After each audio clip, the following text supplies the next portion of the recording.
Brands Hatch, everybody. We've got round 6 of the 2023 Ferrari Challenge UK coming up for you very shortly. Half an hour of racing around this legendary Brands Hatch Grand Prix circuit. We raced yesterday on the Indy circuit, where Hans Sikkens picked up his second win of the season, and we'll see what happens here and what are unbelievably warm conditions out there on circuit. It's certainly going to test the drivers. 29 degrees now the air temperature has climbed to. The track temperature 56 degrees, and it's still fairly humid. The wind has, however, picked up a little bit from what it was earlier on this morning, so probably another 2 or 3 kilometres of wind, and that might just affect some of the cars out there around the circuit. It's certainly going to be a warm one, that is absolutely for sure. Mark Werrell chatting to you now, joining me in the commentary box, Jack Werrell. Jack, looking forward to this one. Yeah, absolutely, and of course we've seen the conditions change, like you mentioned. The track is only going to be, is only going to get slippier and slower throughout the day. Yep, so we'll wait and see what happens. What we are going to do, though, is just pick up on one of our drivers. Andrew Morrow finished runner-up in the championship last year, so let's just have a quick catch-up with him.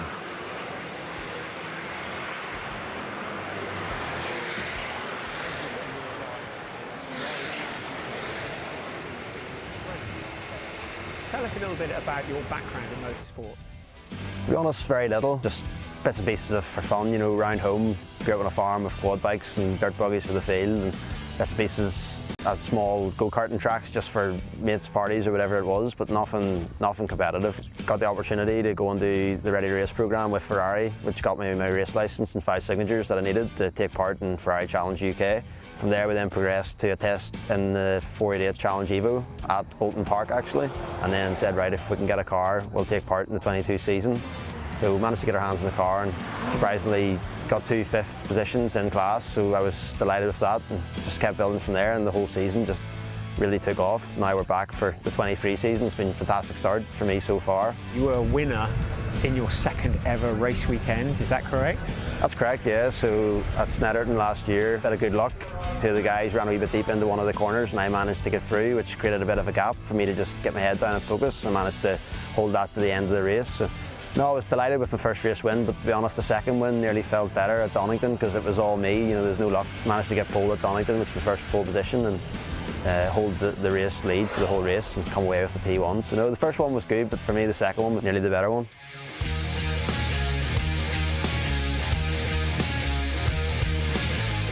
And what is the 488 Evo car like to drive? Fantastic car to drive, very rewarding when you get it right, but if you get it wrong, like it can be a handful, so you just need to always be on your toes. But it's amazing, there's various different ABS and traction control settings, so as the race goes on you can tweak them to suit as weather changes. So no, you've lots you can tweak in the car while you're racing. What is it about the Ferrari brand that you love? Ferrari's an amazing brand, there's always so much going on. They always do fantastic events and you come to the challenge, it's just like one big family. You all go out and competitive heads are on the track, but then that night you're all in having a laugh and dinner together and just having a good time. So no, it's brilliant to be a part of.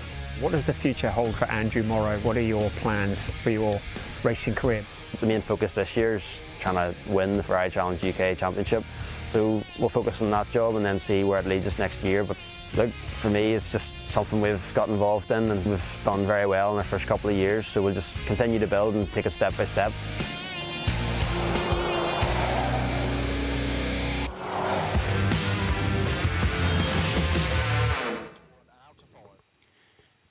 So good to hear from Andrew Morrow there, and let's see whether he can pick up where he has left off, really. He leads the championship in Trofeo Pirelli, but the gap did close yesterday. 7 points advantage he has. He's on 75 points. Hans Sikkens is second in the championship on 68, and then a further 7 points off that is Carl Cavers, who is third. Faisal Al Faisal is fourth, and it's John Dillon, Graham Dazil, and Elliot Pickering that wrap up the top 6 in the Trofeo Pirelli championship standings, as we're at the halfway point of the championship. In Coppa Shell, however, we've had one driver that's been rather dominant and has won every single Coppa Shell race so far this year. Paul Hogarth has a 27-point lead now over Paul Simonson, who is in second place on 58 points, with Jonathan Satchell third, and it's Stuart Marsden, Chris Smith and Peter Hunter that complete the top 6 in Coppa Shell. But, as I say, we're only halfway through the championship season. There is still a very, very long way to go. as we have our second race here at Brands Hatch. We'll move to Silverstone on the Grand Prix circuit and finish the season in continental Europe at Spa-Francorchamps. Well, we've got race 2 coming up, but let's look back at what happened yesterday in the 5th round of the 2023 Ferrari Challenge UK.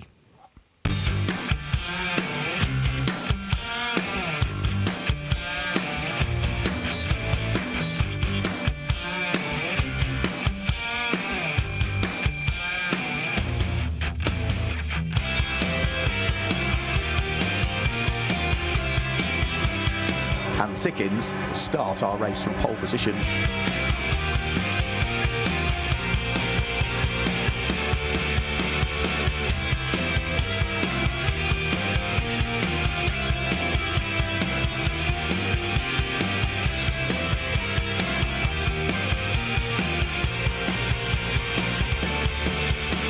Stuart Marsden sneaks up inside of Jonathan Satchler.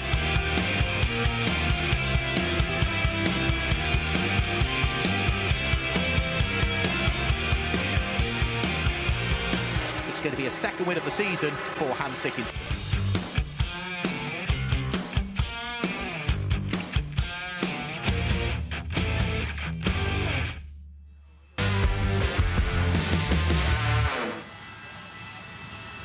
Hello everyone, welcome to the grid here at Brands Hatch. It's day 2 of Ferrari Challenge here in the UK series. Alongside me, Vicky Butler-Henderson and Vikster, as she is now known. I don't know how I got away with that. Thank you, Davester. Completely different ball game for our drivers today. They've been out, they've done a free practice session, they've done a qualifying session, but of course they've done that on a completely different circuit to the one that they were using yesterday. Absolutely. This race today, it's on the Grand Prix circuit, about 2.5 miles, and we have had something thrown up at the front of the grid. So yesterday, Hans Sickins won. Today, he has qualified in position 5, P5, and we have got Graham DeZille in pole, which is a new adventure for him. Absolutely, with Faisal Al-Faisal, as I recall, right up his trumpet. That's going to be very, very interesting. Just while we're here at this part of the grid, alongside us, now this is critical, and I'm going to talk to Vicky about this, is trying to keep the drivers cool before they go out racing as we steam in here. Stuart Marsden, one of our Coppa Shell drivers, I'm so sorry to get right in your way here. Grab a quick word with Stuart. My goodness, it's hot on the grid. It must be absolutely sweltering in the car, Stuart. Yeah, it is. It's a real hot day. Yesterday was a bit cloudy, but today's a lot hotter than yesterday, so get stuck in, watch the others hopefully deteriorate in the latter part of the race, so keep stuck in. Good luck to you, Stuart Marsden, and thanks for talking to us. You can put the vacuum cleaner back on now. It operates in a reverse direction, of course, Vicky.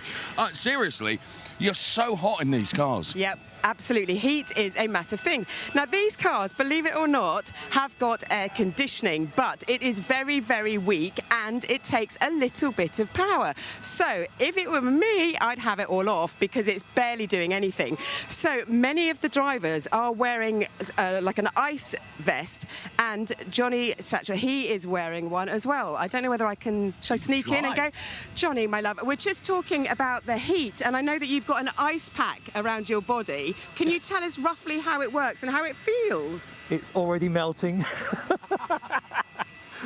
So I get about a 5 minutes respite from it, but it's better than nothing. Yeah. But it is effective. I think psychologically as well, you know you're starting cooler, so it helps.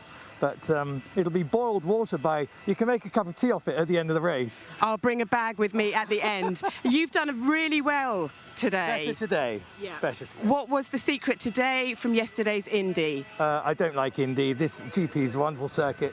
I can get a much better exit out of clearways. So, yeah, it feels good. Wonderful stuff. Go well. Thank you. Oh, great. Well done. Did I hear something about a cup of tea, a potential for me? Cup of tea from Johnny at the end, but using his water that's heated, so I'm not really sure about that. Right, as we continue our way down our grid here for race 2 of this weekend on the Grand Prix circuit, race 1 on the Grand Prix circuit, A driver that was perhaps hugely unlucky yesterday, Vicky, and is wanting to right the wrongs of yesterday, just happens to be right alongside you to the left-hand side there. That's Paul Rogers. It is Paul Rogers, because as we know, we are halfway through the season. 5 races have been done, 5 races to go. And Paul has not got a point, and he needs to. So I'm going to have a little word and see what his plan of attack is. Hello, Paul. First of all, how are you with the heat? I know what it's like to be a chicken in KFC now, because that's what it feels like here. I mean, I've got the aircon on level 3, but it's like a mouse's breath. And I've got both little tiny windows open, but just, I mean, it's 31 degrees on the track. No, it's very hot. I think this is the hottest I've ever raced in by 4 degrees. Oh, wow. But luckily I keep fit, so I should be okay. Yeah. Now, you haven't had the best of luck so far. You had a puncture yesterday when you could have had the podium finish. What hopes for today? What's the strategy? My strategy is to finish, first of all, with 4 wheels on my wagon, not 3, and get past this fella in front of me. That's my target. The other guys around me are pros, so it doesn't really matter. And I'm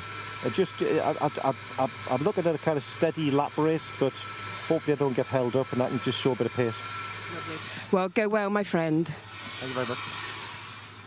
Thank you, Vicky, and well done for catching up with Paul Rogers then, who, of course, will be chasing the car that's in front of him, and that is Paul Hogarth. And you can see, Vicky, the logoed brolly is up there for Paul Hogarth to try and keep as much heat off of him as possible. Now, we were mentioning earlier on, we've got a different flavour to the grid with Graham DeZille on pole position.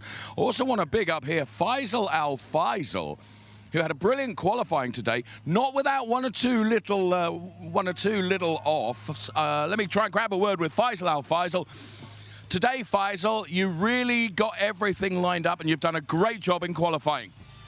Yeah, well, look forward to have a good start and a good race, and hopefully we'll get a podium this time. We look forward to seeing you on that podium. Best of luck to you, Faisal Al Faisal. Thank you for talking to us and taking time to talk to us. So, Graham DeZille then right at the front of the pack, and alongside him, though, is a real competitive racer. And I have to say, I'm just waiting to see if Carl's strategy from yesterday, because he's on the outside going into Paddock Hill. Sometimes you can make that work, can't you, Vicky? Yep, you absolutely can. You can see that he is slightly staggered, but if you get a good run up and hug round and hold your nerve, then you could go into the lead towards the bottom of Paddock Hill Bend. But Paddock Hill Bend is called Hill for a reason. Yes. It goes down. And so in some fast cars, you really feel that sinking feeling as you get to the bottom of it, which is something that perhaps doesn't quite come across on the TV. I know when last I did it, and I mentioned this yesterday, it was on a moped from a team when I was just checking out the track, and it really does drop away like you would not believe. I was hoping to have a chat with our Le Mans race winner, James Collado, who was hanging around here, Vicky, but of course... Well, he's fast. He's actually got well ahead of you and, look at him. And is out. Isn't that typical? He and I shared a small glass of lemonade last night in celebration at the wonderful success, of course, of the hypercar at Le Mans. And what we must also say, Vicky, is, of course, that a number of these drivers, including Carl Cavers, actually appeared in the support race at the 24-hour of Le Mans this year, and not only the 24-hour of Le Mans, of course, the 100th anniversary. Yeah, absolutely. There were 9, I think, drivers here on the grid today who actually raced as part of a 90-car pack of Ferraris at Le Mans. So, and Paul Hogarth came second, so he got a trophy at Le Mans. Oh, what wonderful. Vicky and Dave then, and of course we will see you at the conclusion of the race. We'll be bringing you the podium. Thank you so much for being with us for the grid walk. Let's bring you the voices of the Ferrari Challenge here at Brands Hatch right now, and that's Mark and Jack Werrell. Thanks, Vicky. Thanks, Dave. Yep, so the cars are on the grid. They will be heading off on their formation lap very quickly. But before they head on their formation lap, let's just ride on board with a flying lap courtesy of Coppa Shell Championship leader Paul Hogarth, who's going to show us around a lap. So we dive on board with Paul Hogarth. He's in 6th gear, heading over the start-finish line. Brake for Paddock Hill Bend. Go down 1 gear, you're down into 5th. Turn in, commit to the apex before you see it. Let the car run wide on exit and flat out up the hill towards Druids. Brake just as you get under the bridge from 5th, down 2 gears, down to 3rd. Apex the corner. Use all of the curb on the exit. Squeeze the throttle up to 4th as you head down towards the left-hander at Graham Hill Bend. A slight dab of the brake, stay in 4th, blend the throttle on the exit, and then flat out down the Cooper Straight up to 5th gear as you head in towards Surtees Corner. Brake, turn in towards the left-hander, and from there you leave the Indy circuit and head on to the Brands Hatch Grand Prix circuit as the speeds start to build.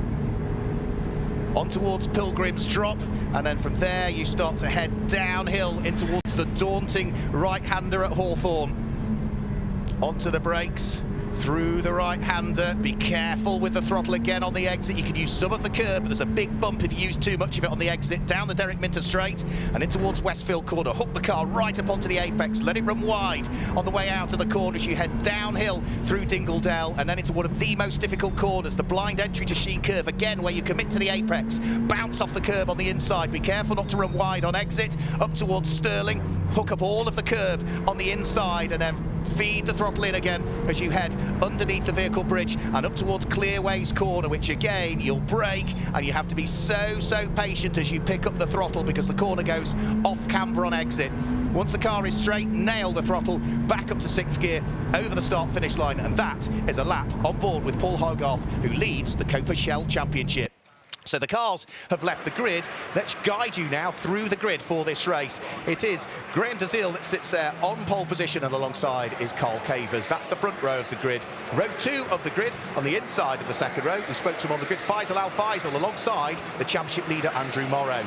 Then as we head on to the 3rd row of the grid, it's Hans Sickins, yesterday's race winner, alongside the Coppa Shell championship leader Paul Hogarth. Row 4 of the grid is comprised by John Dillon and Paul Rogers, who sit there on the 4th row of the grid, with row 5 being the next row. And that's where we see on the inside of it Chris Smith and Paul Siverson, who set his best lap time quite late on in the qualifying session. Row 6 of the grid, Jonathan Satchell and Robert Rees line up there on the 6th row of the grid. And then as we move on to row 7 of the grid, on the inside of the 7th row of the grid, it's Stuart Marsden and Elliot Pickering will join him. The 8th row of the grid is going to be Peter Hunter, new to the championship for this year, alongside Julian Dye. And the final row of the grid, which is row number 9, it is Marcus Vivian and William Tewier that line up at the tail end of the field. So 30 minutes are on the clock, Jack. The safety car's about to peel its way into the pit lane, and we're going to get round 6 underway shortly. Yeah, we are indeed. What can the leader, or what can the pole sitter do? Graham DeZiel, cracking lap in qualifying, put him on the front row of the grid, and he spent most of the session up there, starting on pole. He did, yeah. So it's the car with the yellow stripe down the centre of Graham DeZiel that sits there on pole position. The car with the day glow flashes to it is Carl Cavers, who sits on the outside of the front row of the grid. Red lights are on.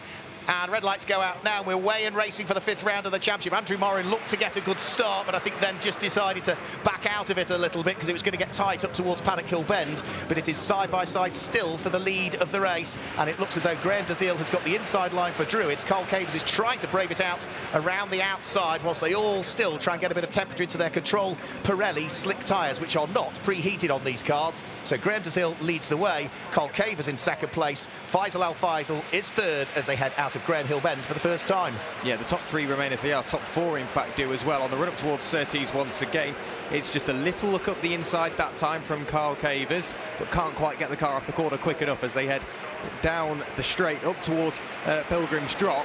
And for the moment, Graham DeZiel has got just a little bit of breathing room. Early stages of the race, but he's just got a couple of car lengths between himself and the car behind to buy himself a little bit of time if he needs to give himself some time to get some heat into those tyres. Like you mentioned, they're not pre-warmed, so the first lap of the race, everyone is dealing with colder tyres than they would like. But look at the gap. DeZiel is just very gently starting to build. He was so pleased with his first ever Trofeo Pirelli pole position earlier on. So through Sheen Curve, you can see the cars clipping the apex and just raising the dust a little bit up towards Stirling's, where they flick their way through the left-hander and then start to build the speeds again. Good first opening lap from Graham DeZiel. He's just opened opened up a little bit of a gap from himself and the car behind, which is Carl Cavers in second place. And Faisal Al Faisal sits there in third, running wide. His Hans Sickins, he's in the gravel trap. He's going to dig his way back through. But that's yesterday's race winner at the wheel of the number 16 car. Now dropping down through the order. He was in 5th position, but by the time he's recovered out of the gravel trap, Hans Sickins is going to come through in 12th place, I'm afraid. Yeah, such a shame for Sickins. He's been going well all weekend, being one of the quickest cars out on circuit, and unfortunately today it's all come undone as he takes to the GP circuit. Dizil continuing to extend that lead margin. As he crossed the line, he'd already pulled it up to a second over Carl Cavers. Faisal Al Faisal still running strong in third. However, he is under pressure at the moment from the number 4 machine of Andrew Morrow. Andrew is just showing the nose. Andrew showing the nose all the way around the outside. He gives it a go, can't quite get the move done, but as they head back onto the straight, he will have the draft assistance all the way up to Hawthorns. Yeah, he's got a good run here on the way up towards Hawthorns, so surely Faisal Al Faisal will protect the inside line as they head up towards the right-hander. I don't think he's ultimately got quite as good a run as he would have wished, though, so it's still Faisal Al Faisal that clings on to third place. He's looking to try and hunt down his first podium of the 2023 championship season, but he's got the championship leader right behind him at this stage. And we ought to say, in the early stages of this race, leading Coppa Shell, it's number 77, Paul Simonson, that's gone through to lead Coppa Shell. He's there in 6th place overall at the wheel of the largely blue car, but it's red flashes, number 77. Yeah, he's not just got the lead, he's already started to pull away, almost a second clear of Hogarth behind, so he's continuing just to chip away and maybe trying to stick with John Dillon up at the top, up at the edge of the top 5. Across the line comes Dizil once again, continuing to extend that margin, but now Faisal Al Faisal under ever more pressure, this time from Andrew Morrow. Andrew looks to the inside, late on the brake, squirming around to find grip, has to back out of that move, but now Faisal will know that Andrew Morrow is going to have another look up the inside on the run up towards Druids. Will he get the move done? On the brakes again, just a bit of squirming around, cuts to the inside. Faisal Al Faisal has to give him the room. Andrew Morrow up into 4th place. Yeah, brilliant stuff from Andrew Morrow. Gets the power down and will cling onto it as they head through the left-hander at Graham Hill Bend. He had one quick nibble, didn't he, on the way towards Paddock Hill Bend, and it was just sufficient that Faisal Al Faisal didn't quite grab the apex. We've lost one car at the exit of Paddock Hill Bend. Yeah, Peter Hunter's had a spin.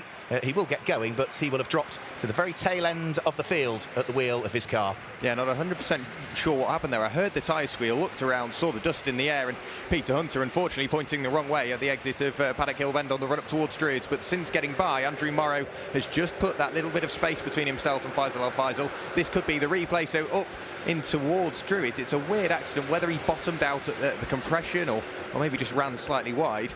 But he found himself, he's done very well to get that car out of the gravel, I have to say. Yeah, brilliant stuff. That's a rally driver for you, see, yeah. Coming out at him there. Was able to pick his way back out of the gravelly moment. Will continue, but will have now dropped out of what was 13th position to the very tail end of the field. Well, we are about to get lap number 3 completed very shortly.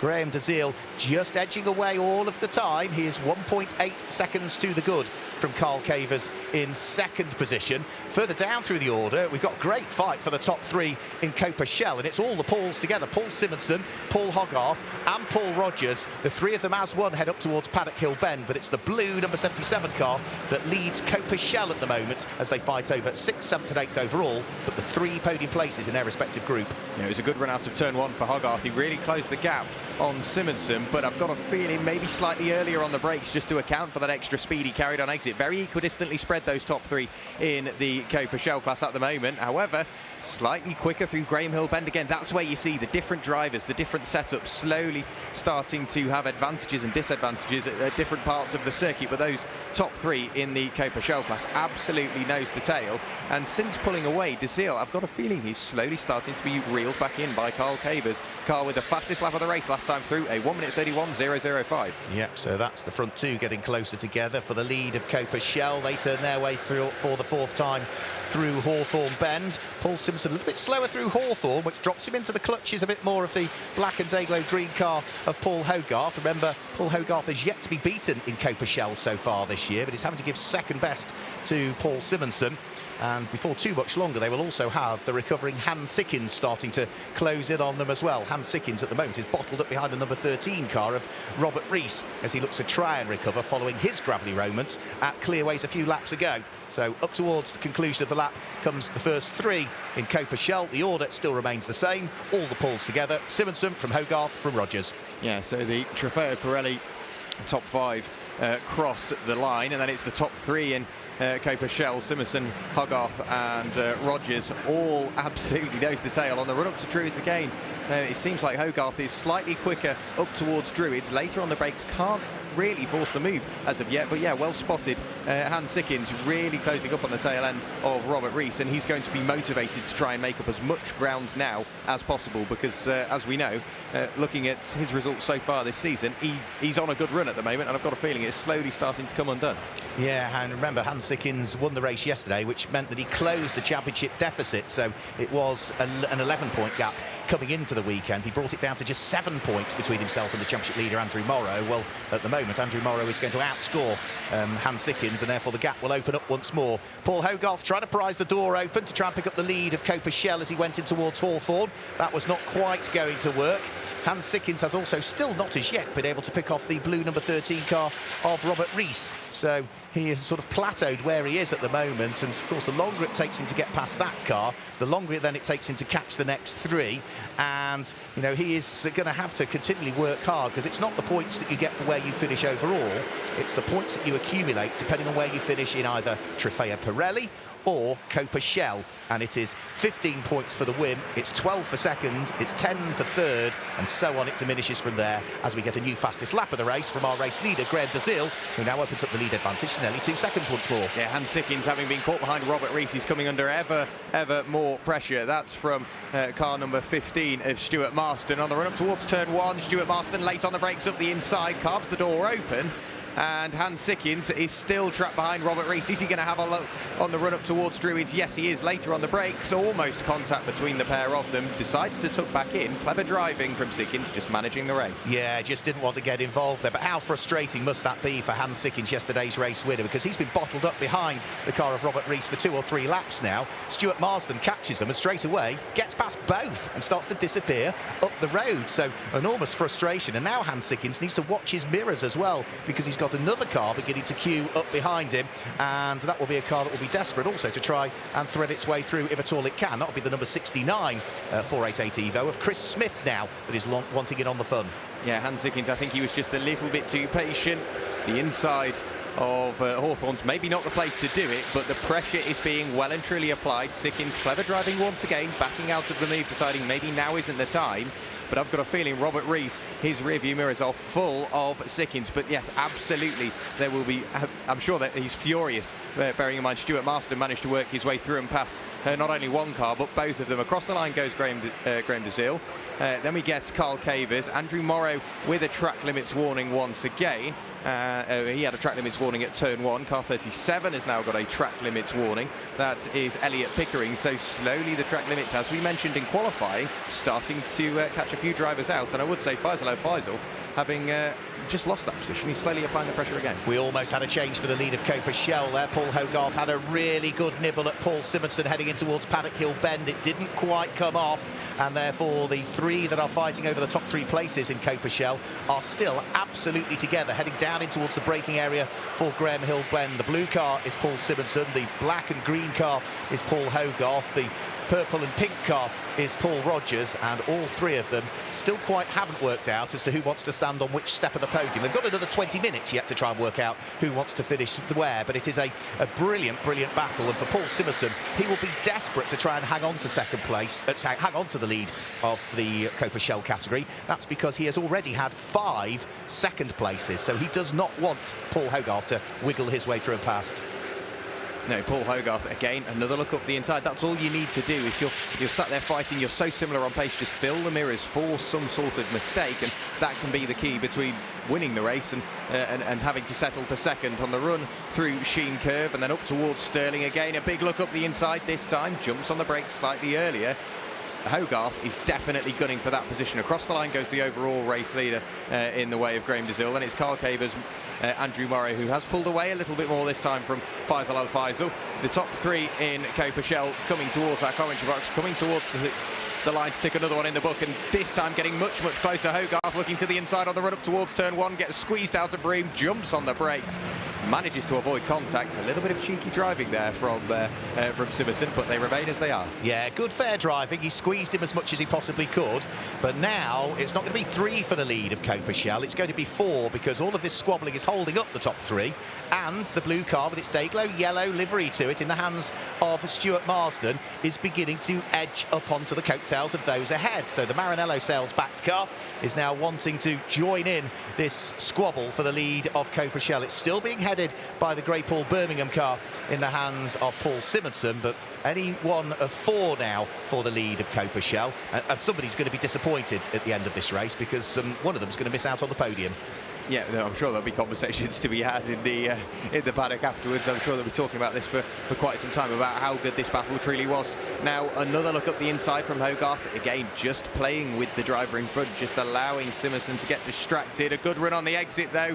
Hogarth looks up the inside. Did he run wide? Yeah, I thought he ran wide there. We'll have to wait and see, but we've got one that's gone into the gravel trap, I'm afraid, and that is going to be William Tewier, that's in the gravel trap at Paddock Hill Bend. Lost the tail end of the car. It's a difficult braking area, Paddock Hill Bend, because you do get the bump at pit lane exit, but with his car stricken in the gravel trap, I do suspect that means we are going to have a safety car, and the safety car comes out, I think, just at Stuart Marsden, was able to squeeze his way through and ahead of Paul Rogers, but did he get that job done just as the safety car boards came out, or was it just before they came out? I don't know. I simply don't know. But on the road, he's up to 3rd in Coppa now. Yeah, he is indeed. But again, it's also where he was in relation to the safety car boards. Yeah. Did he pass one before making that move, or did he get the pass done? We simply won't know. I don't know. No. Yeah, I simply don't know. The difficulty is that he will have been fully focused on trying to overtake the car ahead and might not have seen something in his peripheral vision. I'm sure that if he's notified, he'll give the place back. Yeah, absolutely. Absolutely. It's a fair thing to do. There goes the safety car, just heading towards Pilgrim's Drop now. Graham Seal will pick up the safety car. Well, that's not what he wanted, was it, Graham Dazil? He'd opened up a 2.5-second lead, and of course now we've got the safety car, Jack. That's all going to evaporate to absolutely nothing. Yeah, absolutely. So Carl Cavers will be on his tail. So too will be the number 4 machine of Andrew Morrow. Faisal El Faisal, yet he might have a second bite at the cherry and try and get back into the podium places once again. And let's have a look at how that overtake played off, the one we mentioned earlier in Coppa. Let's just have a quick look. Stuart Marsden dives up the inside of Paul Rogers, and from the camera angle that we see there was no obvious signs of flags being shown at that point, but as we look towards on the start-finish line, the SC board was flashing there. So yeah, the camera angle doesn't allow us, even with that, to identify as to whether that was an overtake as the safety car boards were coming out before or afterwards. Simply don't know. No, we know there was a safety car board being shown up the road, but where the camera angle is, there is a marshal's post just a little bit further down on the outside that we simply can't see. Yeah. So it would be wrong of us to apportion blame one way or the other, and if it was an oversight, nobody overtakes inadvertently in a situation like that. It would just have been an innocent mistake. But for the moment, he is up to 8th position overall, and Paul Rogers is down into 9th place, and they appear to be holding those positions still at the moment. As for William Tewier's car, well, it is just still in the gravel trap at Paddock Hill Bend. The telehandler is just connecting itself towards the front end of the Ferrari. I think what they will do, because the safety car is about to come over the start-finish line, they will wait until the field of cars has passed, and then they will extract it out of the gravel. In fact, they're going to do it now by the look of things, drag it from one side of the circuit to the other, so the safety car slows down whilst the extraction of the car out of the gravel takes place. And then once that has happened, they will disconnect the Ferrari from the telehandler and get the pack of cars circulating once more. So safety car really slowing down now. So that's good work, isn't it? Race control in communication with the safety car driver. They knew that a car was across the track, and they slow everything up to make sure that it remains safe. In the meantime, whilst we're under safety car, let's head down to Dave Richardson, who's down there in the pit lane. Thank you very much. I just wanted to catch up with one of the driver coaches, and Fulvio Musi has always been really, really kind to me. Paul has desperately been trying to get past Paul Simerson and really trying very hard, and Fulvio is actually speaking to him as we speak. What are you telling him? I mean, now he's got to keep calm, presumably during the safety car phase. Yeah, it's about keeping temperature in the car as well, so that when we go again, we didn't have the best start. We lost out the position. Simerson, we are the quicker car, I think, so we just need to keep the pressure on. I'm sort of confident a gap may appear. It's really difficult to pass around here. The cars are fast, particularly at the back. I think our best chance is going to be to sort of set him up into paddock and then have a run up to Druids. So fingers crossed, that's what he was briefed on. Thanks for talking to us as always. Absolutely brilliant. Vicky Butler-Henderson, of course, is with me during the course of our entire race weekend here at Brands Hatch. So this safety car phase, and you've been in enough of them, Vicky Butler-Henderson. I mean, you know, what do you do psychologically, because you've been on an absolute high because you're in the middle of a race, and then all of a sudden it's bleh, isn't it? You're still your heart is beating still quite hard, you're still panting a bit, but this is going to give you time to restock, work out where the person in front is a little bit slower, where you can potentially get the better of him. And also, some of them have been saying that they are allowed to, they put a little hand out to get a little bit of cool air into the cabin, and that is what they will just be doing, just having a little focus. Where am I quicker? Where can I attack? That will be the plan. Okay, so using the time wisely then to kind of rethink the strategy. Or curveball has been thrown by way of a safety car. Gives them time just to think and reset, and that's the way it is at the moment. We don't know how long the safety car will be out here. Sure, the Brands Hatch crew will do a very good job in recovering the stricken car. On that note, back to you up in the comms booth. Thanks, Vicky. Thanks, Dave. I can answer the question as to when the safety car will be in, and it will be in at the end of this lap. So it was a fairly short safety car period. William Terrier's car extracted out of the gravel trap at Paddock Hill Bend, and the safety car lights have been extinguished, so it will peel its way into the pit lane. We've still got 12 minutes of this race to go, and it will be up to Graham Dazil to decide as to when he wants to punch the throttle and get the race back underway. Now, there's no overtaking until they get to the start-finish line. You can draw yourself alongside, but you cannot be ahead. So up towards the green flag they go. Is this the opportunity for Carl Cavers? Is he going to try and pounce straight away? He takes a nice wide line in towards Paddock Hill Bend. He would try and get the overlap on the way out of the corner and sneak his way at the inside of Graham Dazil. But he also needs to be conscious that Andrew Morrow might try and squeeze his way through up and into second place. Morrow trying all the way around the outside at Druids. Ran out of room a little bit. Goes wheel to wheel with Faisal Al Faisal as they now vie over third and fourth place. Something's got to give, and eventually Faisal Al Faisal backs out of it as they head along the Cooper Straight. So, well, that was interesting. Graham Dazil almost under pressure from Carl Cavers, and then Andrew Morrow almost up to second, but at the same time almost dropped to fourth. Yeah, the move didn't quite come off for him. I mean, I really rate the attempt. It would have been fabulous if it did come off. And Andrew Morrow, whilst I've got a feeling he was taking a little bit of a liberty with a track limit on the exit of Graham Hill Bend, manages to stay in front of Faisal El Faisal. How is the battle going in Coppa? Just a little bit further back. Last time we saw them, it was Simerson, Hogarth, Marston and Rogers. Up the inside goes Faisal El Faisal, and a brilliant cutback from Andrew Morrow. They remain in the positions they were after a quick swap around, and these two are going to be battling away for the final, 11 minutes of the race. It was short-lived, wasn't it, third place for Faisal Al Faisal, because as soon as he got there, he was undercut by Andrew Morrow and the positions were reversed once more. So you would never know. I think we're going to get a quick replay, and that, I'm afraid, is Hans Sickens, who has had a bit of a coming together with Robert Rees. I think there might have been a little bit of contact, maybe, with the tail end of Robert Rees's car. That's pitched him into a spin. That looked as though that was at Westfield Corner, and hopefully the car is not beached in the gravel. However, I fear it may well be, and with that car in the gravel pointing in the wrong direction, and with suspension damage to the rear, then we are going to have a safety car once more, I'm afraid. Now, what was that cause or effect? I'm not entirely sure. Was there contact between them which broke the suspension, or was it the suspension breaking that pitched them into the spin?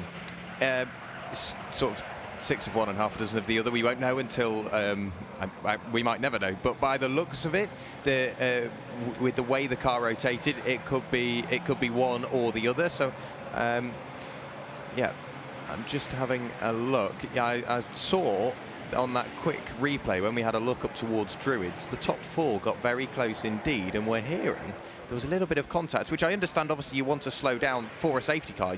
That is the idea, because you don't know where that accident may be. You might not know where the car, all cars have been left out on circuit. But we're hearing that there might have been contact, and there has to slow down. Yeah. I suppose it's that concertina effect, isn't it? When some cars react instantly to the safety car boards, others might react. Only if we're talking milliseconds later, but it does have that concertina effect. And when everybody's pushing hard, then yeah, all you need to do is if you back off, don't hit the brakes, just back off, lift off the accelerator, because if you start to brake, then all of a sudden that concertina effect gets worse. So safety car yet again. It's going to take maybe a little while longer to extract the stricken number 13 car of Robert Rees out of the gravel trap because of that suspension damage. So whilst we are under safety car, let's go back down to the pit lane, where I think this time Vicky Butler-Henderson has managed to catch up with somebody. Who is the driver coach for Paul Simerson, who is battling in the Coppa shell. What is going on in that cabin right now that you're in contact with? Well, I just spoke to him and he let out a bit of a sigh through the radio. I said, Paul, is that a good sigh or a bad sigh? And he said, it's the only sigh I've got in me. So I think he's a bit hot under the collar at the minute, but he's entertaining us. He's defending in the right places, so a bit lucky with safety cars, and he had a mega first lap, so he's leading. So yeah, fingers crossed we make it to the line. We'll see. What's he asking for, and what are you telling him? Just keeping him involved with the gaps. Like even now he's trying to talk to me, so I'll have to get back to him, but just keeping him involved with the gaps behind, telling him just move over a little bit more, defend now, and just staying on him. Like the first lap I was basically in his ear the whole time, because sometimes they just need a bit more encouragement to do that move and just to hang it. Like they're not sure because they're inexperienced compared to us guys as coaches, and you're like, Paul, you can do that, you can hold it around the outside, do the job. So yeah, you're just as involved this side as you are that side, except it's all yapping and thinking. So yeah, which I don't do that well. Well, you're doing a good job so far. Keep it up. Thank you so much. Lovely, thank you. Cheers. Thank you. And over to Dave, who has got someone to talk to. Well, as we're very much in the Simerson camp, I thought we should talk to Paul Simerson's dealer and Stuart here from Great Paul Birmingham, Ferrari Birmingham. There's pressure on the driver, of course, always, but pressure on you as the dealer as well. You want to see him winning. Yeah, I want to see him winning. He's been brilliant all weekend, and we've got 3 drivers here, so it's really exciting that we've got 3 drivers that are battling it out. And I really want Paul. We're all wishing that he'll get over the line and finish off. I know he's tired and it's really hot, but yeah, we're just desperately hoping that he cracks on and finishes the race and wins. He is a fantastic character, a fantastic driver as well, and it will be a celebration like no celebration, won't it? Let me tell you, there'll be absolutely tons of champagne flowing later on if it is, that's for sure. We wish you the best of luck. Thanks so much for talking to us. So there we have it then, all rooting for Paul Simerson. Can he take away that unbroken run from Paul Hogarth? When, of course, when the safety car comes in, we'll be a bit closer to finding out. Back to you guys. Thanks a lot, Dave. Yeah, I'm sure that Great Paul Birmingham will be desperate for him to try and score his first Coppa Shell victory of the season. Great Paul Birmingham were the Coppa team winners from last year as well, as a result of the hard work that Lucky Kira did in the Trofeo Pirelli for Great Paul Birmingham, and the likes of Paul Simerson and Paul Simerson, I should say, did in the Coppa Shell category. So it looks as though the stricken car of Robert Rees has now been moved out of the way. There is William Terrier walking back towards the pit lane. No harm done to his car other than the fact that it just dropped itself into the gravel trap. And the safety car is only just threading its way out onto the Grand Prix section of the circuit. I think where we saw that stricken car in the gravel, I think it's now been moved well and truly out of harm's way, Jack, up against the barriers on the grass. What we also need to do is just make sure that that telehandler that did the dragging of that car out of the gravel is back behind the barriers, and then we can go racing once more with 5 3/4 minutes remaining. Yeah, absolutely. It's going to be a very quick sprint race to the line, isn't it? 5 minutes. So I had a quick look last time the safety car queue came by, just to see if there was any sort of damage on Hans Sickin's car. I can't see anything, at least on this side of the car. I don't know whether it will have maybe snapped a canard or maybe very slightly affected the front balance on that car. But I'm expecting a couple of good battles. Again, the top 3 in not only the Coppa Shell class, but also in the Trofeo Pirelli class. And safety car lights are off in this lap. Yep, so we're about to see the safety car peel its way into the pit lane this time through. There's going to be 5 minutes to go in this one, which means we're going to squeeze out, another 4 laps out of this one, which means that's not long for Graham Dazil to try and hang on to the lead. It's also not that much more where Paul Hogarth can attack Paul Simerson for the lead of Coppa Shell. So we get the race back underway. Remember, as ever, there's no overtaking until they reach the control line. So up towards the control line they come now, and Graham Dazil gets the race back underway as he charges his way up towards Paddock Hill Bend. Carl Cavers still there in second place. Andrew Morrow looking to attack, but also conscious of defence at the same time, because he's coming under pressure from the number 76 car of Faisal Al Faisal, who draws himself alongside the outside line heading up towards Druid. So Andrew Morrow just runs him a little bit wide. And that, I think, was clever there. Didn't get on the throttle too early because Faisal Faisal otherwise was going to get the undercut. Clever driving from the Irishman, that. Yeah, just parks the car exactly where it needed to be, not giving Faisal Faisal the opportunity to sneak back up the inside. They run up towards Surtees once again. Faisal Faisal once again looking for that cutback, a wider line in, tries to take the slightly tighter line out. He will have aerodynamic assistance all the way down Pilgrim's Drop before the climb back up towards Hawthorns, all the way around the outside. Surely not. Decides to lift out of that one. Clever driving from Faisal Faisal. Back in the Coppa Shell class, we've still Simerson and Hogarth sat first and second. Marston currently sat in third in that class. And at the moment, car number 16 has been provided with a drive-through penalty. That is Han Sickins, obviously for that accident earlier on. His race is going from bad to worse. Yeah, it's not what he wanted, having closed the championship deficit yesterday down to 7 points. It's going to open right the way up again because his main championship rival, you could argue, Andrew Morrow, still sits there in 3rd place at this stage. So we've got 3 minutes to go, about to come over the start-finish line, and we might have a change potentially for 2nd place because Carl Cavage is under enormous pressure now from Andrew Morrow as those two cars head up towards Paddock Hill Bend. The Irishman takes a nice wide line going in towards Paddock Hill Bend. See if he can cut back on the exit, and he draws himself alongside. He's got the inside line. I don't think there's a great deal that Carl Cavers can do about it. No, through goes Andrew Morrow. He almost outbrakes himself heading up in towards Druids, but I think he's just about, by the skin of his teeth, going to hang on to that one. He got the job done and then almost ran out of room there. Yeah, I think it worked quite well for him, albeit a small mistake on the exit. It just allowed him to get on the throttle slightly earlier and drive the car off the corner. Another little look up the inside, but defended by Andrew Morrow. So Carl Cavers now sat down in 3rd place. Faisal Faisal still in 4th, 5th overall, and more importantly, a car between himself and Hogarth. Paul Simonson in the lead of the Coppa Shell class. Yep, so great stuff still for Coppa Shell. So there we see that trio of cars for 2nd, for 3rd, for 4th, all working their way through the corner. Here's a quick replay, and that was Stuart Marsden who had a big moment. John Dillon trying to get involved with the front runners of Coppa Shell, and all of that playing beautifully into the hands of Paul Hogarth, who is still desperate to see if he can hang on to the lead of Coppa Shell at this stage. So it's all been happening in Coppa Shell. We'll pick up on that as they head over the start-finish line, which they'll be doing very shortly to start what I think will be their penultimate lap of the race this time through. Yeah, it will be fairly close, but at the current rates that they are lapping, got a feeling Graham Dizil will indeed get across the line to keep 2 more laps remaining in this race. Yeah, they will have 2 more laps. So Graham Dizil down in towards turn 1, bouncing over the curbs on their way through. Into the pit lane comes Han Sickins, as he's got that drive-through penalty to attend to. But for the moment, Simerson still in the lead of Coppa Shell. But like I said earlier, John Dillon, he is that crucial cork in the bottle, keeping the rest of the Coppa Shell class runners behind. Yeah, the blue and the Dayglow car is Stuart Marsden, who's 2nd in Coppa Shell, and 3rd in Coppa Shell now is the black and Dayglow green car, which is Paul Hogarth. So yeah, John Dillon has split up that epic battle that we were having, and Paul Simerson will be more than happy with that, won't he? Stuart Marsden trying to get the overlap on John Dillon to sneak his way through, but John closing the door as they came through Surtees corner, and if anything, just maybe slightly compromising his exit coming out of it. So Stuart Marsden, who has worked well, hasn't he, in this race? He's slowly picked his way through the order and is looking to see whether he can gain another position. Stuart Marsden has come from 13th on the grid and is in 7th at the moment. Yeah, big look up the inside there. You see the nose slam into the ground as he jumps on the brakes, does Marsden.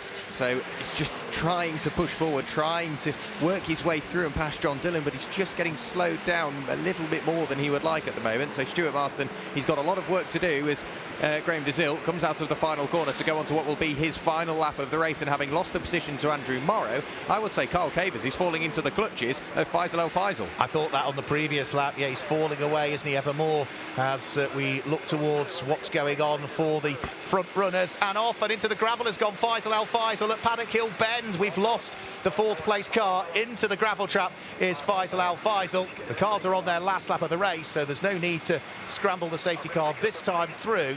But in exactly the same spot as we lost William Terrier, we've now lost Faisal Faisal. Yeah, I saw it coming. I had a look, and he went out onto the green painted surface on the way into the corner to try and open it up and look for the cutback. We might now see a change for the lead of the race. A big look up the inside there from Andrew Morrow, but Graham Dizil getting closer and closer and closer to losing that position, but also getting closer to the checkered flag. Last time through, Andrew Morrow showing off his pace with the fastest lap of the race, a 1:30.764. Through Hawthorns they go once again.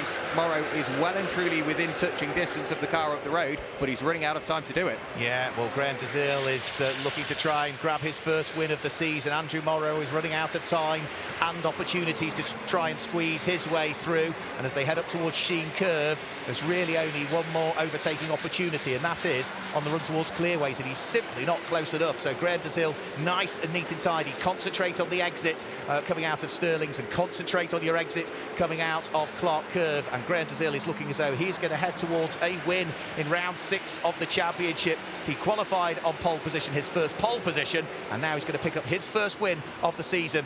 It is Graham Dazil for Meridian Modena that comes through to claim top honours in round 6 of the 2023 Ferrari Challenge UK. Andrew Morrow through in 2nd position, and 3rd is Carl Cavers. 4th place, by the look of things on the charge to the line, is going to be Paul Simerson, who finishes in 4th position and finally picks up a win in Coppa Shell. And wow, he had to work for that one, did Paul Simerson, didn't he, Jack? Yeah, it was a really well-driven race from Paul Simerson. He managed to get that car between himself, which I think massively helped his class win aspirations, meaning he doesn't only cross the line well overall, of course he crossed the line in the lead of the class more importantly, but a brilliant race, action-packed as well, and such a shame for Faisal El Faisal losing out on the final lap of the race. So there is our race winner. Meridian Modena will be hugely pleased that Graham Dazil has given them their first win of the season. On the graphic, he's shaking his fists with a big smile on his face. He'll be doing that in the pit lane in a few moments' time. Andrew Morrow,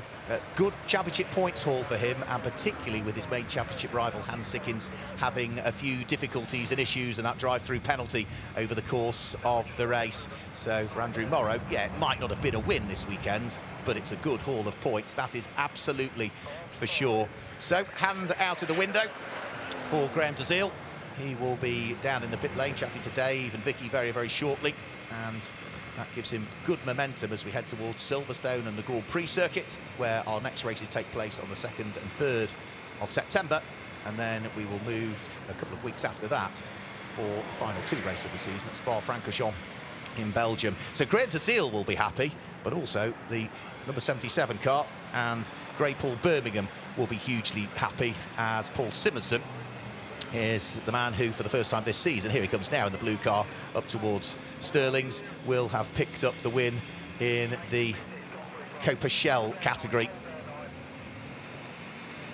Yep, so towards the pit lane they will go, and obviously towards the podium as well. And I've got to say, as the track got warmer throughout the day, the Pirelli tyres never faltered. Absolutely. I mean, the tyres have had to work hard, the drivers have had to work hard, the cars have had to work hard. So, yeah, they have all done brilliantly well. And there is the man who has won Coppa Shell, which is Paul Simerson. It says on the graphic on the left-hand side of the screen that he finished 6th overall and 3rd in the category, but I think that might perhaps not be quite true, because our other screen is suggesting he finished 4th and won the category. So the cars making their way down in towards the pit lane. We should hopefully be able to get some reaction from down there as well, and we will of course in due course confirm the results for you for what was a very warm race for the drivers. They'll be pleased to open the door, and amazingly, Jack, you know, when you're a racing driver and you're going flat out around the circuit, you don't notice the heat until you stop, and that's when you really then notice it. Yeah, because everything sort of just soaks up. You're so focused and concentrated on, I need this apex, I need this exit, there's a car behind me, there's a car in front of me. It's just not relevant. It doesn't process in your head. But like you say, as soon as you stop, that's when you feel it, and you can just see the joy down in the pit lane with Graham Dazil and his teammate. There is Andrew Morrow. A big pat on the back, a big hug, the pair of those two. I've got a feeling that will be a new rivalry starting to flourish. Well, good respect there from Andrew Morrow as well. He threw everything at it, didn't he, including the kitchen sink, but just didn't quite happen in the end. It wasn't for want of trying, but it's good points for him. And there we go. Grey Paul Birmingham will be hugely pleased, and wait until you see the smile on the face of Paul Simerson. He is going to be very happy indeed. So, whilst we've got the drivers getting out of their cars, let's go down into the pit lane for some reaction with Vicky Butler-Henderson. So, Andrew, absolutely congratulations. What a race to watch, let alone be in. Yeah, no, it was a great race. Loved every minute of it. Just the guys behind never let up. Faisal was there every step of the way. Thankfully, managed to get by Carl after the second safety car and then push after Graham. Gave him a run in the 30s, just he had the line. I didn't have enough out. So, not a brilliant race, and well done to Graham. Wonderful stuff. Really fantastic. You kept us on the edge of our seats. Thank you. Oh, thank you. Back upstairs.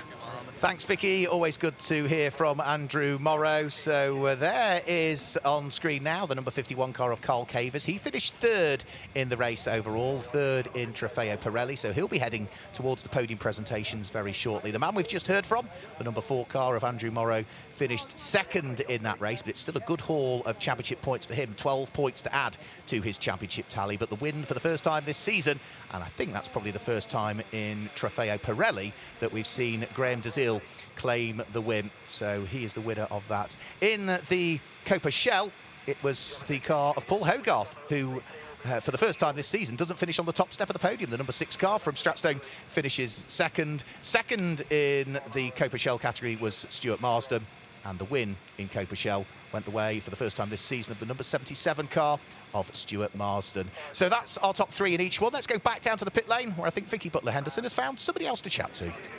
So Carl Cavers started second, finished third, but holy smoke, Batman, that was epic. It was, yeah, a great battle with Graham. He didn't put a foot wrong until after the end of the first safety car. He went deep at Druids. I went up the inside, and suddenly we got second. Safety cars breed safety cars. That knocked the tracking out a little bit, and that was it. That was game over, really. And as Andrew was making good progress behind, I had nothing for him when he came past. But pleased to finish on the podium. Yeah. And looking so cool. Well, I'm trying to. Protecting my eyes from the champagne. Oh, yeah. Oh, but congratulations. There are points in the bag. Yes, no, absolutely. For the championship, it's really good. It puts us a bit closer to second place with Han, so hopefully we can just keep making progress. Yeah, lovely stuff. Fantastic. Well done. Thank you for entertaining us. Thank you. Back to Mark. Thanks, Vicky. So let's just confirm the results with you then for round 6 of the championship. Graham Dazil claims the win by just 0.4 of a second in the end from Andrew Morrow, who was in second place, and Carl Cavers completes the top 3. The winner of Coppa Shell finished in 4th place, Paul Simonson, for his first win of the season, with John Dillon in 5th place, and then another 2 Coppa Shell drivers, Stuart Marsden, 6th and 7th, respectively. In 8th place was Paul Rogers. Chris Smith finished in 9th, and Jonathan Satchell wrapped up the top 10. As we move outside of the top 10, in 11th position, it was Marcus Vivian, with Elliot Pickering there in 12th place. Julian Dye was 13th. Hans Sickens, after the drive-through penalty, finished in 14th position. And then there were problems for the likes of Faisal Al-Faisal, who, of course, ended up in the gravel trap. Peter Hunter had a spin. And, of course, Robert Rees and William Terrier also ran into trouble. So let's go back down to the pit lane again, and we will catch up with some more news from down there with Vicky and with Dave. So I am here with Paul Hogarth. You started in pole position for the Coppa Shell. You finished 3rd, but you have given us so much entertainment. Well, I hope so. But it was a tough old race and didn't quite break for me at all. I probably should have been a bit more aggressive at the start and closed the door and let Paul through, which was a shame. Then I was with him all the way around. We had a few attempts to get past, but he wasn't giving me enough room. And then under the safety car, I dropped another place. So. Bit frustrating, but it was manic out there, really manic. It absolutely looked it from here. Did you have a minute to breathe? You do on the straights a little bit, but I mean, it's literally heart in your mouth and do what you can and stuff. But it was good. It'll be a spectacle, that's for sure. It was a spectacle, I can assure you of that. You have broken your perfect record, I'm afraid, though. I know. It wasn't 6 from 6. We got to 5 from 5, and that was it. But yeah, we'll have to build again, won't we, when we get back to the next round. It was unbelievably awesome to watch. You've done a great job. Please be proud of yourself. I am. Thank you very much. Cheers. Thanks. Cheers. Mark. Thanks a lot, Vicky. So let's just look back at some of the highlights from round 6 of the championship. Graham Dazil led the pack away as they went up towards Paddock Hill Bend, with Carl Cavers considering braving it out all the way around the outside. He tried, but it didn't quite work. Yesterday's race winner in the early stages, Hans Sickens, went into the gravel trap and would tumble all the way down from 5th to 12th position. There was also a spin for former rally driver Peter Hunter, who was able to scramble his way back out of the gravel at Paddock Hill Bend. He would rejoin the race. There was an epic fight for the lead of Coppa Shell. Stuart Marsden just managing to sneak up the inside of the number 20 car of Paul Rogers, just as the first of a couple of safety cars came out. The first safety car was because into the gravel trap we lost William Terrier at Paddock Hill Bend. As the safety car returned back to the pit lane, Graham DeZille found himself instantly under pressure again from Carl Cavers, who was looking to try and work his way through into the lead of the race. However, safety cars breed safety cars. Hans Sickins got into the back of Robert Rees, caused him to rotate into the gravel trap at Westfield Corner. That caused suspension damage and would bring about a further safety car. Once more, the safety car worked its way back in towards the pit lane, and the fight was on once more, with Graham DeZille looking to try and hang on to the lead of the race, but feeling the pinch from both Carl Cavers, Andrew Morrow, and the fast-charging Faisal Al Faisal, who almost got an overlap on the car ahead of him of Andrew Morrow. John Dillon got in the mix and got himself amongst the front runners in Coppa Shell. That split the pack a little bit and allowed Paul Simonson to pull away from the man who'd so far been dominant in Coppa Shell, which was Paul Hogarth. There was a second spin late on in the race, once more for the number 82 car of Peter Hunter. He would continue in the race, but would finish off the lead lap. But for Graham DeZille, he would pick up his first win of the season in the Meridian Modena Cup. And he, I'm sure, will be very, very happy with that. So, those are the highlights of race 2 here at Brands Hatch. Let's go downstairs to Dave Richardson for the podiums. Wow, what a race and what a podium we've got in prospect now. Our first podium then for our Trofeo Pirelli drivers who are standing by.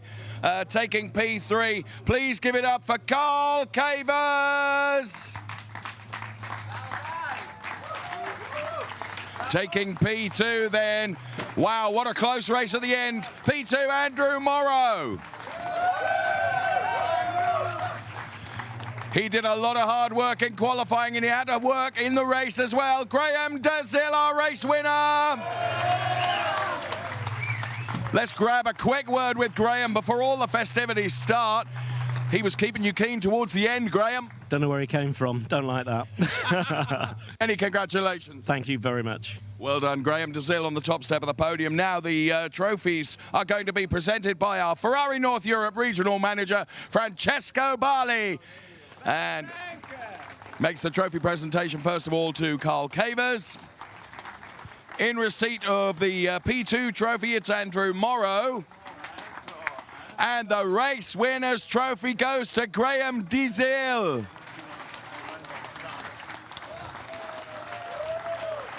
Let's also bring in our dealer as well for the Coppa Dealer Trophy. Meridian Modena are here in receipt of a trophy. Our dealer representative makes his way towards the podium and receives the Coppa Dealer Trophy as well.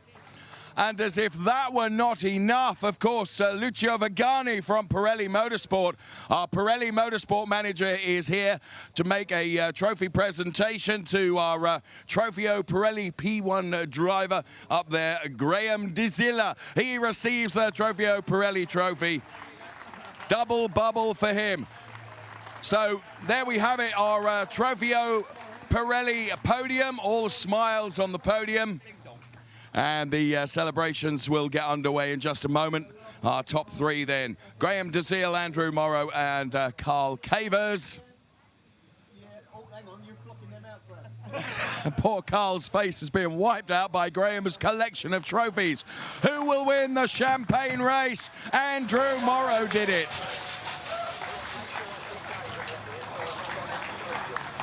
So there we have it then, the Trofeo Pirelli podium done and dusted. Of course, we will get everything cleared up nicely so that we can go almost directly to our Coppa Shell podium. And we'll get that underway in just a moment or two's time. Vicky Butler-Henderson joins me once again. What a blooming race that was, Vicky. It was absolutely epic. Pretty much throughout the whole grid was absolutely fantastic. Kept everyone entertained. All the teams in the garages were glued to the action, what was going on. It was really good. A massive credit to all the boys for putting on such a fantastic show. And barely any body damage. I know, absolutely extraordinary. Yeah. Really good racing and credit to all of our drivers. Of course, we see our podium places, don't we? But actually, there's a lot of drivers in the race, and I thought it was a hugely creditable race, so yes. Well done to all of them. Up next, then, we have our Coppa Shell podium, and I think we're ready for that. So let's bring our Coppa Shell drivers towards the podium. It's all been readied for you. Taking P3 in Coppa Shell, it is Paul Hogarth.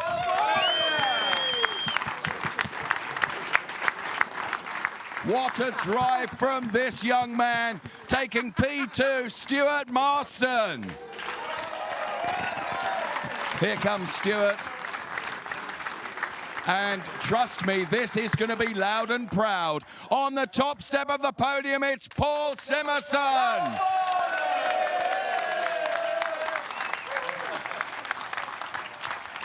Making the trophy presentations for our Coppa Shell stars. It is our official Ferrari LMH driver and Le Mans winner, James Collado, is here. First of all, makes the presentation of the P3 trophy to Paul Hogarth, whose unbroken run of success regrettably comes to an end. Stuart Marston, what a drive he had to take P2. Well done, Stuart. And here comes the race winner's trophy to Paul Simerson.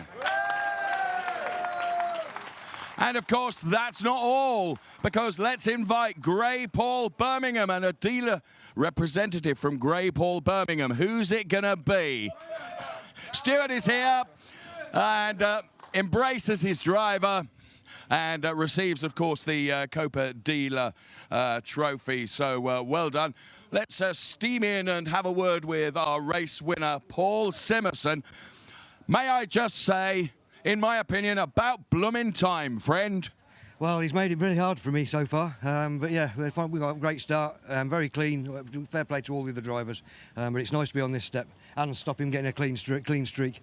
But yeah, thanks. Well, thank you for everybody. Thank you for the guys getting me the car ready. We had some trouble this morning. Well done, well done. There we have it then, the top three. And your applause, please, for Paul Simerson, for Stuart Marston, and also for Paul Hogarth, who get together now for the pictures, of course. And then, of course, the celebrations will continue aplomb. Who's going to win the champagne race? It's Stuart Marston. So 2 from P2 that take it in terms of the champagne race. So Paul Simerson, Stuart Marston and Paul Hogarth. What absolutely fantastic celebrations. Such camaraderie and joy on these podiums, Vicky, as I nearly knock you out. Can I just say, for me, it's been an absolute thrill to work alongside you. I've had such fun. It's been fantastic. I mean, honestly, it's been such a wonderful event to be involved with. The racing has been superb, the cherry on the cake. Everyone down the paddock has got so much camaraderie, and yet there's that wonderful underlying current of rivalry, which makes it so exciting to watch. Well, we, of course, will see Vicky Butler-Henderson back with us again very soon. But in the meantime, let's go back to Mark Werrell. Brilliant scenes there on the podium, and absolutely concur. It is a great championship. Let's look at the championship points in Trofeo Pirelli. Andrew Morrow now leads by 16 points. He's on 88 in the lead, with Hans Sickens still in second place, but slightly further adrift than he was at the beginning of the weekend. And just a further point behind him now is Carl Cavers on 71 points. John Dillon, Graham Dazil, Faisal Al Faisal complete the top 6, with Elliot Pickering that little bit further behind, having not competed in the full season. And in the Coppa Shell standings, well, I think we know who's going to be on the top of the Coppa Shell standing still. Paul Hogarth leads, but it's a 22-point gap now between himself and the winner that we've just seen from Coppa Shell, Paul Simerson, who I think is going to be the wettest of all of the drivers with the amount of champagne that the driver in third, Stuart Marston, put down his race overalls there. But it's only 2 points between Stuart Marston in third, Jonathan Satchel in fourth, with Chris Smith and Paul Rogers in 5th and 6th, respectively.